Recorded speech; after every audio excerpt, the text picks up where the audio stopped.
अस्सलाम वालेकुम, मैं हूं असद अली तूर अपने प्रोग्राम असद तूर अनसेंसर में। आज जो इस्लामाबाद हाई कोर्ट में मियां नवाज शरीफ साहब के केस की समाअत हुई, उनके अल-अज़ीज़िया और एवन फील्ड में जो उनको सज़ाएं हुई हैं, उनके खिलाफ जो उन्होंने अपील कर रखी है, उसकी आज इस्लामाबाद हाई कोर्ट में समाअत थी। उसमें क्या हुआ, कौन सी दो अहम तरीन बातें उस समाअत में की गई जो कि जाहिर करती हैं कि केस किस तरफ जा रहा है। और हम आपको ये भी बताएंगे कि साबिक वज़ीर आज़म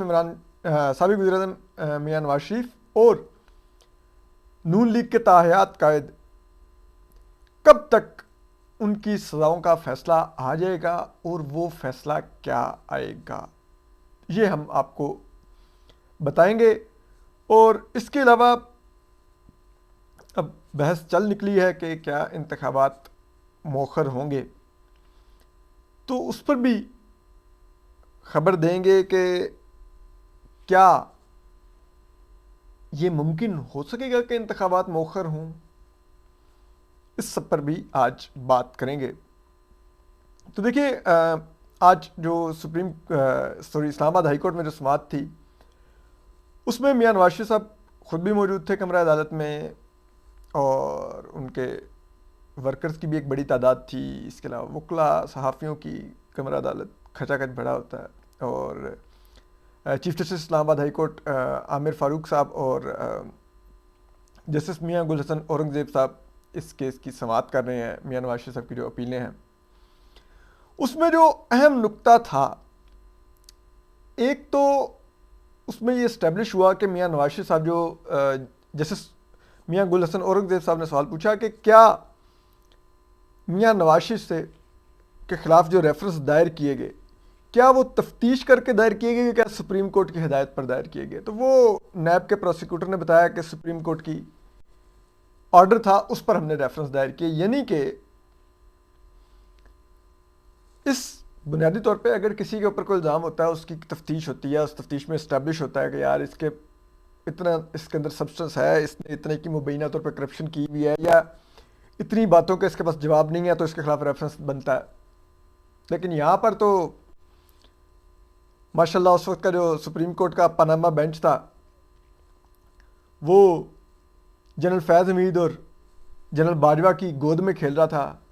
जनरल बाजवा उस 5 रुकनी बेंच को फैज़ हमीद की गोद में फेंकते थे, तो फैज़ हमीद उठा कर उधर फेंकता था।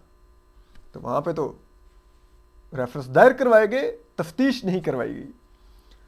और फिर जो चीफ जस्टिस आमिर फ़ारूक हैं, उन्होंने एक सवाल किया और उन्होंने एक ऑब्जर्वेशन दी। जब उन्होंने ये दलाइल सुने, उन्होंने कहा कि यार ये तो केस बता रहा है कि ना तो नैब को पता था कि उनका केस क्या है और वो किस बात की केस प्लीड कर रहे हैं, और ना ही सजा सुनाने वाले जज को आइडिया था कि वो किन मामलात पर सजा देने जा रहा है। यानी कि इतने भोंडे अंदाज में ये ट्रायल चला हुआ है।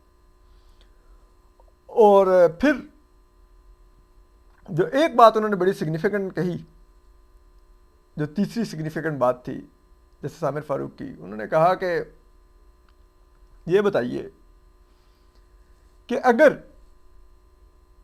एक शख्स की आमदन से ज़ायद असासे हैं, तो फिर वो करप्शन का ही मामला मुबैना तौर पे हो सकता है।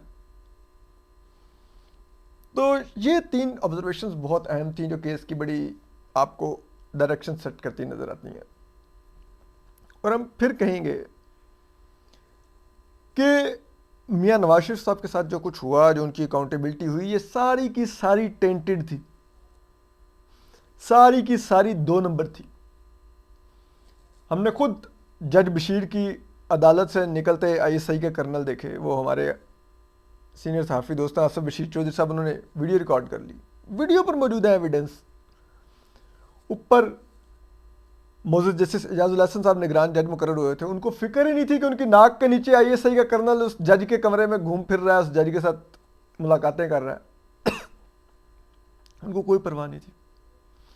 फिर जस्टिस शौकत अजीज सिद्दीकी, उनके घर जनरल फैज़ हमीद पहुंच गया। उस वक्त डीजीसी था, मेजर जनरल था कि जी आपने नवाज शरीफ और मरीम नवाज की सज़ाओं को सस्पेंड करके उनको बेल नहीं देनी, हमारी 2 साल की मेहनत ज़ाया हो जाएगी।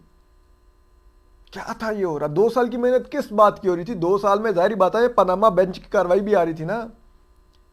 ये जो अजमत सईद शेख जो कॉलें करता था, जैसे समझे अजमत सईद शेख वो जो जुर्म किया था असल में, ये बात बताकर वो जफर इजाजी साहब ने कि भाई ये कॉलें करके कहता है फलां फलां अफसर दो, और कमरा अदालत में कहता था हीरे चाहिए हीरे, और फिर वो जेआईटी में जो हीरे आए सारे के सारे घटिया चोर आए, और उन्होंने फिर एक मुल्क के मैंडेट का खून किया, जमहूरियत का खून किया, एक इलेक्टेड प्राइम मिनिस्टर को उन्होंने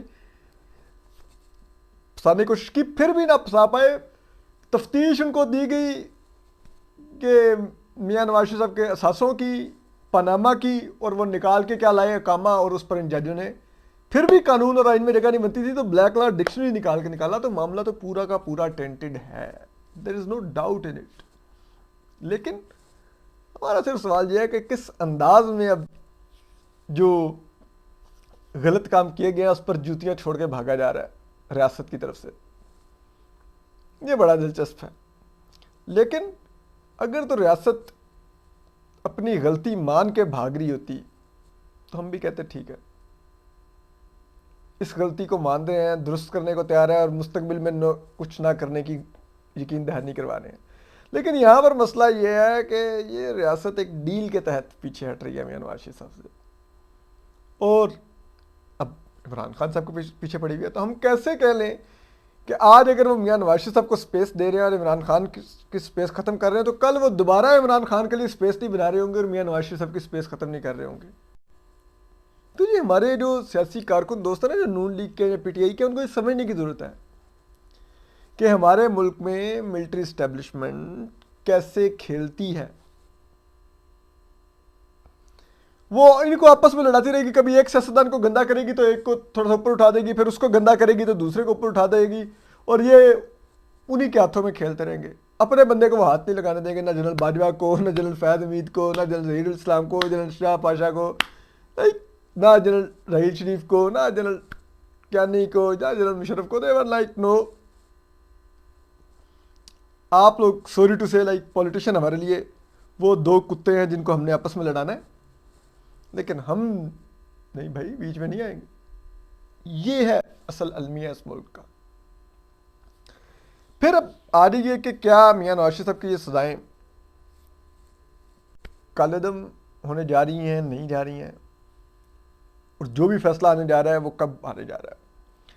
तो जो केस की पेस है उस लिहाज से तो ये केस 1 ही मिनट में ख़त्म हो सकता है कि सिर्फ नैब के प्रोसिक्यूटर को खड़ा करके पूछा जाए कि आप इस फैसले को डिफेंड करना चाहते हैं और समझते हैं कि मियां नवाज शरीफ साहब को सजा बरकरार देनी चाहिए।